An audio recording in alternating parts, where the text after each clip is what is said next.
You're listening to the Nature's Image Farm podcast. I'm your host, Greg Burns, and we're talking bees, homesteading, and the old-time ways. This episode is brought to you by HIVE wax-dipped equipment. No paint, no rot, no hassle. HIVE, built to endure. Now, on to the show. Hey, so what are we going to talk about? I don't know. What do you want to talk about? Something on your heart? Something on your mind? Something. Man, I never have anything planned. I'm a fly by the seat of my pants kind of guy. You get 4 YouTubers in the same place, and it's like, what are we going to talk about? Well, there's bees or bees or everybody talks about bees, that's a wonderful thing This is a conversation. Are we going? What are we going to talk about? There seems to be a seed has been planted, and it's growing and maturing and developing. And one of the most beautiful things that seems to be the fruit of this, you'll know a tree by its fruit, is there are a lot of folks who are finding so much fellowship with each other because of our core belief. And when we are able to acknowledge that we put God first, and then our family, and then our business, or for someone to be God, family, bees, it's amazing the type of folks that are just pulled together, and you feel that spirit. And it's a beautiful thing for a lot of us to be able to acknowledge that is the number one focus in our life. And you walk through the doors, and I feel it. You walk around here, you hear anybody angry, mad? Right. No. Well, maybe Bruce down there. That's because he's got to be all the way at the other. That's because he's wearing that Atlanta Braves hat. You can be sour about that. But yeah, you come to the conference, and really I would extend that even outside of the conference to individual bee clubs. Well, I'll say the clubs that I'm associated with, that the people that go to the clubs, to the meetings of those clubs, there is a genuine openness to their willingness not only to learn but to share learning, which is core to be able to grow in anything, in beekeeping or life or everything. Is that the idea of sharing what we have learned, our experience, because every experience is unique, but it's the uniqueness of the experience, and then the sharing of that uniqueness. And if you can get a group of all that together, what a pool of resource that you have to fish out of. Absolutely, it feels more like it's a big family.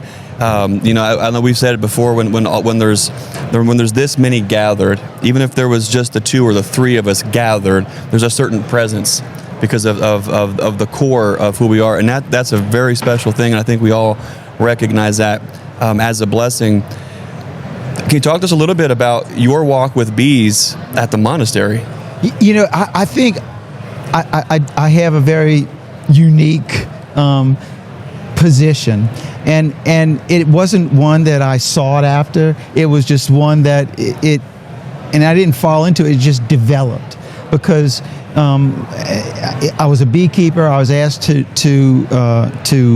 keep bees for the monks, and even at that point, there for me there still wasn't this spiritual, because it's spiritual now, connection to the bees. Because what happened for me was that in my journey of faith, and I come across this group of Benedictine monks, and I start beginning praying with them, that in that prayer with them, one day all of a sudden, bam, it hit me. I saw something that I could connect to in my personal life, in the words of the prayer, and so I've always read and contemplated, meditated, but this was like a spontaneous, instant thing. That's something, I didn't have to think about it. It was just boom, like a light goes off. And at that moment, it kind of like, that's where that path opened up, and I started going down that path. And what was really coincidental or providential, and I'm working with the bees, and I began seeing, when I pull a frame of bees out, I didn't just see these random insects running around on a frame. There was actually order. I see order in this. In what the appearance of randomness, there truly is order. And it was it's because I had that now learned trait of stepping back to living in the very moment, the present moment, because we all are living in the past, present, or future. Right. But if we can focus on the present time, so that when we're with our bees, we're not worried about our bills, our wife, our girlfriends. We're not worried about. We're right there, and in a sense, everything else evaporates or goes away. So what I've come to say about that experience, that particular experience, is I lose myself in the wonder of the bees. So I'm not focusing on what I'm doing. I'm right here. I'm present, and in that moment, in that presence, there's God. You see Him right there, and then now we have this certain amount of sense of happiness, joy, so that now we've got this additional connection to working with bees that not only enlivens our prospects of doing it, but also gives us longevity, because now it's like a drug. You say, well, you see it this time. Well, what's the next time? And so I say this quite often, that you have to find some kind of connection in beekeeping, or you're going to stop keeping bees, because there's too many bad things that you're gonna experience. That as you're a beekeeper, you're gonna experience these hard times. It's not always going to be good times. Again, you put that in respect to life. It's the same thing. You can. We're saying beekeeping, but it really does relate to life as well. And so, how do we sustain that desire, that initial desire that we all had, that wow of seeing bees and working bees? How do you keep that new? And we each person as a beekeeper has to have a source of the fountain of youth, in a sense. That keeps you going. Because how long have you been a beekeeper? Hey guys, Greg Burns here at Nature's Image Farm. Are you going to the Bee Expo 2025 in Louisville, Kentucky? We are. We're excited. Can't wait to see you there. Hey, are you interested in the best wax dip boxes on the market? Be sure to check out our booth at the expo, but look out for our pre-sale deals at naturesimagefarm.com. No paint, no rot, no hassle. EnduraHive, built to endure. See you there. Hi, I'm Greg Burns, founder of Nature's Image Farm and EnduraHive wax-dipped equipment. Hey, as large family beekeepers, we saw a major need to do way better in protecting our investment with our beekeeping equipment from the elements for the long haul. So I coupled our practical beekeeping experience with our wood science background to create the EnduraHive wax-dipped line of beekeeping equipment. Our unique wax dip process expels water from the wood, replaces and impregnates it with our proprietary blend of microcrystalline wax, offering superior weather protection without the mess or expense of paint. Our equipment is protected from the weather inside and out, preventing box rot, fungal growth, and decomposition. That's a huge savings in both time and money. No more reworking tired, worn out boxes year after year. Our wax-dipped equipment is proudly made in the USA. So protect your investment with EnduraHive wax-dipped equipment. No paint, no rot, no hassle. EnduraHive, built to endure.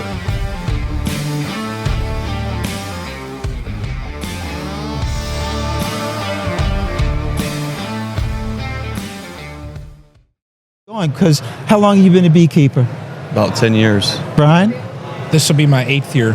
Bruce? 10 years. So I've been doing it for 45 years. Wow. And so what gives you, or Bob, you know, what drives somebody? Because we all have experienced, you know, this, but what keeps us wanting to come back? Why do we want to, you know, go back to the problems? Why? Because there's something in there that touches us, and for me, I see God. And I would say that's everybody. It's common to everyone. You may not know that. You may not see it. You might not recognize it. But and I truly believe that's what it is. And you know, you may call it may have a different name. You may call it something else. But I know it. I call it because I see it. I know I'm not deceiving myself. And so in that clear knowledge of why, then that's why I'm like I am. You know, that's why I'm at peace inside. That's why I can, like, this happiness just comes out of me. It's because it's inside of me, but I didn't put it there, you know. But I recognize the gift that and I give praise for that.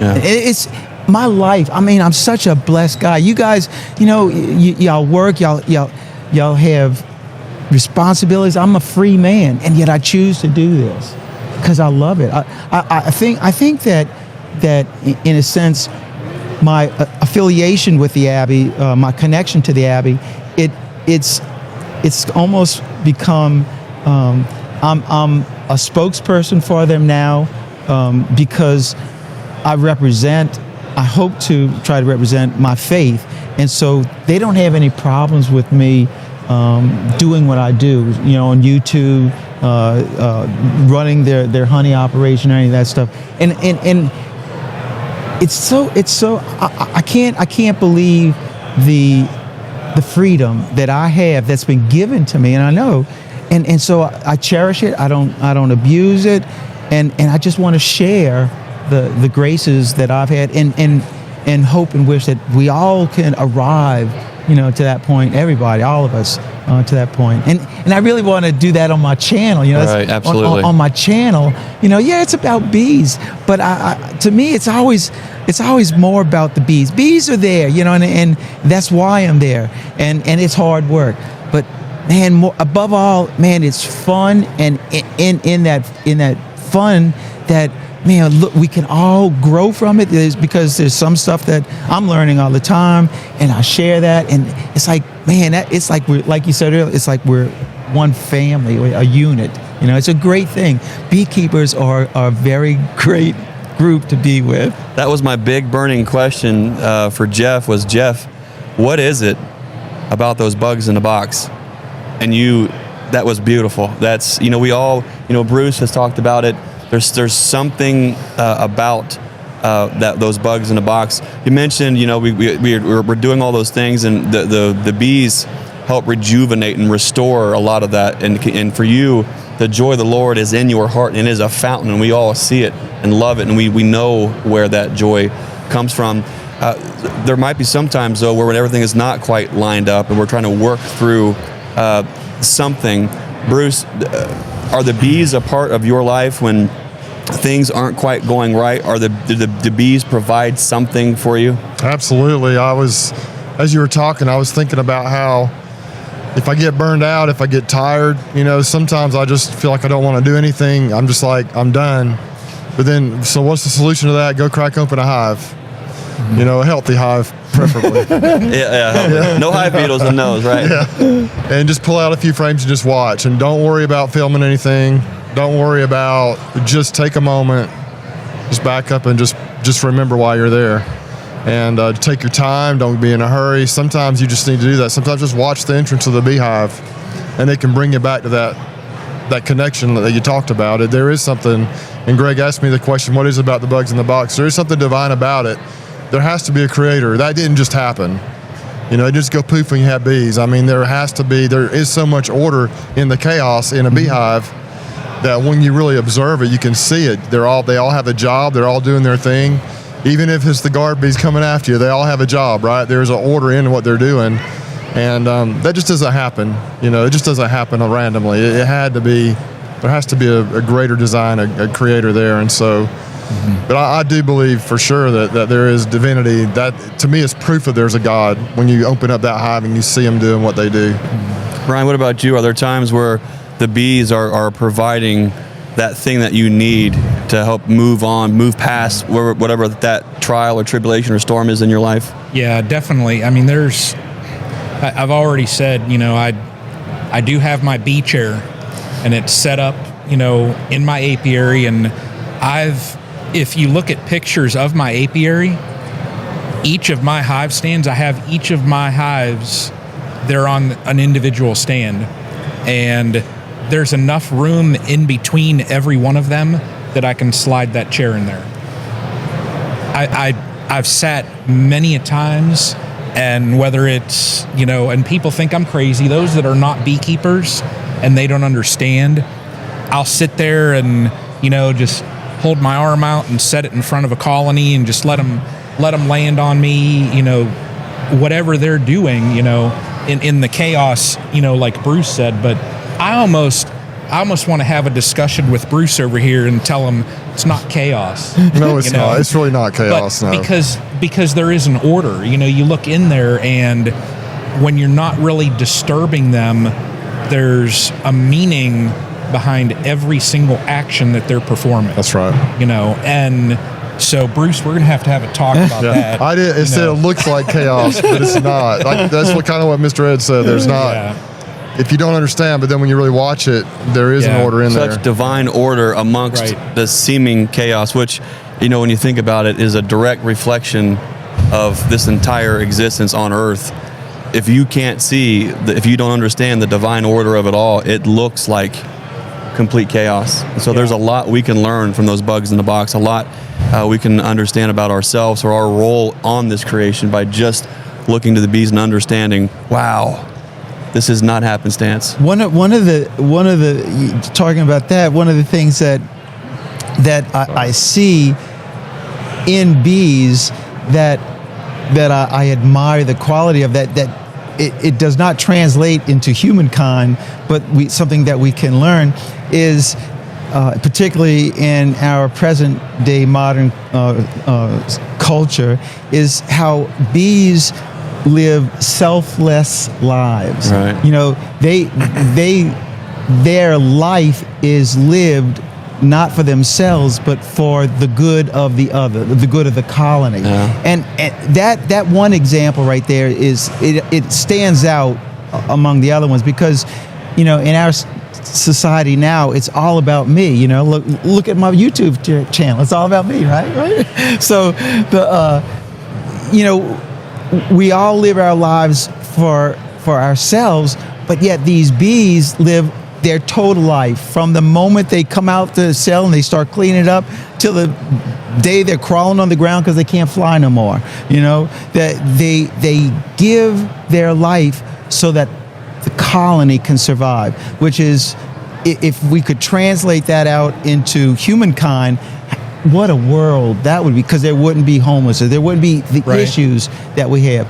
Then, and the another aspect that, and I talk about this because it strikes me personally, you know, it's really near to my heart, is the callousness of our attitude towards life, that in regard to abortion, that how there is such little respect for life, for human life. And you look at the bees, that it's all about the new brood. It's all about the brood. How do you keep your swarm in the box? Get a frame of brood, stick it in there. They're not going to abandon it. You know, it's like, it's totally opposite of what our culture tries to teach us. You know, like, live your life. You know, if you're pregnant, get rid of it. That's a hassle. You know, it's like, or even how cheap life is, how others, you know, like you have human trafficking. You know, there's all these things. Disposable life. Yes. How your life is actually it's got a monetary value to it. Whereas bees recognize the value of life because it's a divine gift. You know, life is divine gift. And they know it because they know that egg that's in that cell, that's going to be part of their community. That's going to be part of it might be the one that gets them through the winter to bring them into the next year. And they know this instinctively. They know this. It's that instinct in us has been gone. If you don't have a spiritual life, that thing is gone. Yeah. So that's one of the things that I like talking about, that part about the respect of life that bees have compared to the respect of life that humans have to our kind. There's an awful lot we can all learn from the bees, Bruce. I would say you brought it in there at the end. It's just, if you have that spiritual perspective, Lord Jesus Christ, everything he did was for others, really.